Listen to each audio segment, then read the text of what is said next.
హిందీ నేర్చుకుందాం. దూద్ డాల్నా పాలు పోయటం. డాల్నా అంటే పోయటం లేదా వేయటం అనే మీనింగ్ కూడా వస్తుంది. రాస్తా పూఛ్నా దారి అడగటం. పూఛ్నా అంటే అడగటం. Pen గిరానా pen పడేయటం. గిరానా అంటే పడేయటం. గిర్నా అంటే పడటం.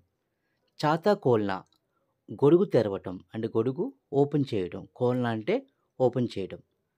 పైసా కమానా డబ్బు సంపాదించటం. కమానా మీన్స్ సంపాదించటం. సవాల్ పూఛ్నా ప్రశ్న అడగటం. కాగజ్ పాట్నా కాగితం చింపటం. చాయ్ పీనా టీ త్రాగటం. గాడి రుక్నా వాహనం ఆగటం. రుక్నా అంటే ఆగటం. రోక్నా అంటే ఆపటం. ఖేత్ జోత్నా పొలం దున్నటం. కంగీకర్ణ దువ్వటం. బచ్చా కిలానా బిడ్డను ఆడించటం. హాత్ దోనా చేతులు కడగటం.